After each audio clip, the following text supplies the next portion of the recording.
बिस्मिल्लाहिर्रहमानिर्रहीम। This is Murtuza Kaid from the platform of mind mind. आज की इस वीडियो में हम टैक्स इम्प्लीकेशन कवर करेंगे in case of motor vehicle provided by the employer to an employ. अगर एक एम्प्लॉयर अपने एम्प्लॉय को मोटर व्हीकल यूज करने के लिए प्रोवाइड करता है, अगर एक एम्प्लॉयर अपने एम्प्लॉय को मोटर व्हीकल यूज करने के लिए प्रोवाइड करता है, तो एम्प्लॉय के हाथों में क्या टैक्स इम्प्लीकेशन अराइज होगी। ये बेसिकली हमारी आज की वीडियो का एजेंडा है। अगर एक एम्प्लॉयर अपने एम्प्लॉय को मोटर व्हीकल परमानेंटली दे देता है, आइदर फ्री ऑफ कॉस्ट और either some at some discounted price, तो ये इम्प्लीकेशन आज की वीडियो का एजेंडा नहीं है। अगर एक एम्प्लॉयर अपने एम्प्लॉय को व्हीकल सिर्फ इस्तेमाल करने के लिए दे रहा है, परमानेंटली नहीं दे रहा, तो इस केस में एम्प्लॉय के हाथों में जो टैक्स इम्प्लीकेशन अराइज होगी वो हम आज डिस्कस कर रहे होंगे। देखिए, एम्प्लॉयर की तरफ से एम्प्लॉय को अगर कोई मोटर व्हीकल प्रोवाइड की जाती है, तो इस केस में तीन पॉसिबल सिनेरियोस क्रिएट हो सकते हैं। Either the vehicle is for no private use, यानी कि एम्प्लॉय को व्हीकल दिया जा रहा है, मोटर व्हीकल प्रोवाइड किया जा रहा है ऑफिशियल यूज के लिए, एम्प्लॉयमेंट ड्यूटीज के लिए, किसी पर्सनल या प्राइवेट यूज के लिए नहीं। फॉर एग्जाम्पल कि जितने भी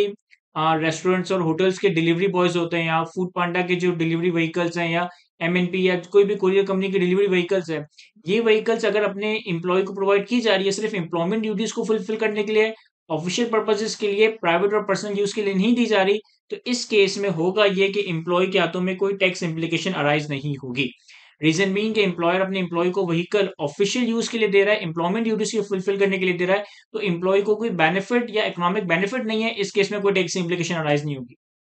अगर तो एम्प्लॉयर की तरफ से एम्प्लॉय को मोटर व्हीकल दिया जा रहा है सिर्फ प्राइवेट यूज के लिए, फुल प्राइवेट यूज के लिए, यानी कि उसके पर्सनल यूज के लिए दिया जा रहा है, इस व्हीकल से कोई ऑफिशियल ड्यूटीज या कोई एम्प्लॉयर की रिस्पॉन्सिबिलिटीज को फुलफिल नहीं किया जाएगा, इस केस में व्हीकल की टैक्सेशन होगी एट 10%। हम 10% of cost of the vehicle if the vehicle is purchased by the employer, or 5% of the vehicle fair market value at the commencement of lease if the vehicle is taken on lease by the employer। अगर employer ने vehicle purchase करके employ को full private use के लिए 100% personal use के लिए दिया है, तो इस केस में एम्प्लॉयर की कॉस्ट का 10%। और अगर एक एम्प्लॉयर ने व्हीकल लीज पे एक्वायर करके एम्प्लॉय को यूज करने के लिए दिया है, प्राइवेट यूज के लिए, पर्सनल यूज के लिए, तो इस केस में व्हीकल की fair market value at the commencement of lease, जो भी व्हीकल की fair market value at the commencement of lease होगी, इसका 10% हम एम्प्लॉय की सैलरी में चार्जेबल टू टैक्स करवाएंगे। अब एम्प्लॉय जितने साल भी ये vehicle under the terms of employment इस्तेमाल करे, 1 साल, 2 साल, 3 साल, 5 साल, 8 साल, 10 साल, या इवन मोर देन 10 ईयर्स, हम हर साल एम्प्लॉय की सैलरी में कॉस्ट या फिर फेयर मार्केट वैल्यू का 10% एम्प्लॉय की सैलरी में टैक्स करवा रहे होंगे।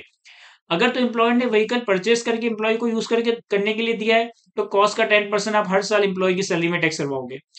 अगर तो एम्प्लॉयर ने व्हीकल लीज पे लेकर एम्प्लॉय को यूज करने के लिए दिया है, तो एम्प्लॉयर जो भी लीज के अगेंस्ट रेंटल पे कर रहा है, उस रेंटल के अमाउंट को आपने नहीं देखना। जो भी उस व्हीकल की करंट फेयर मार्केट वैल्यू है, उस फेयर मार्केट वैल्यू को आपने नहीं देखना। जो व्हीकल की फेयर मार्केट वैल्यू है at the commencement of lease, यानी कि लीज के स्टार्ट पे जो व्हीकल की फेयर मार्केट वैल्यू है, उसका 10% एम्प्लॉय की सैलरी में टैक्स करवा रहे होंगे। एंड थर्ड सिनेरियो है कि अगर एक एम्प्लॉयर ने एम्प्लॉय को व्हीकल प्रोवाइड किया for both official as well as private use, यानी कि बहुत सारी कंपनीज अपने सीनियर मैनेजमेंट एम्प्लॉयज को जनरली व्हीकल देती है, जो कि कंपनी की डिफरेंट लेवल की मीटिंग्स के लिए, क्लाइंट्स मीटिंग के लिए, कस्टमर इंटरेक्शन के लिए भी यूज किया जा रहा होता है। साथ साथ उन एम्प्लॉयज के अपने प्राइवेट और पर्सनल यूज में भी होता है, यानी कि vehicle both for official as well as private use के लिए दिया गया है। तो इस केस में 5% of the cost of the vehicle if the vehicle is purchased by the employer, or 5% of the fair market value of the vehicle at the commencement of the lease if vehicle is taken on lease by the employer। तो जितने साल employ को vehicle use करने के लिए दिया गया for both personal as well as official purposes, for both private use, for both employer use, इस केस में व्हीकल की कॉस्ट या फिर फेयर मार्केट वैल्यू का 5% हम एम्प्लॉय की सैलरी में हर साल टैक्स करवा रहे होंगे। तो ये सिंपल सी टैक्सेशन थी कि अगर एम्प्लॉयर की तरफ से एम्प्लॉय को मोटर व्हीकल यूज करने के लिए दिया जा रहा है, तो एम्प्लॉय के हाथों में टैक्सेशन किस तरह से राइज होगी। आई होप कि मैं कॉन्सेप्ट आपको अच्छे से एक्सप्लेन कर सका हूं। आज के वीडियो को यहीं तक रखता है। Thank you, Allah Hafiz.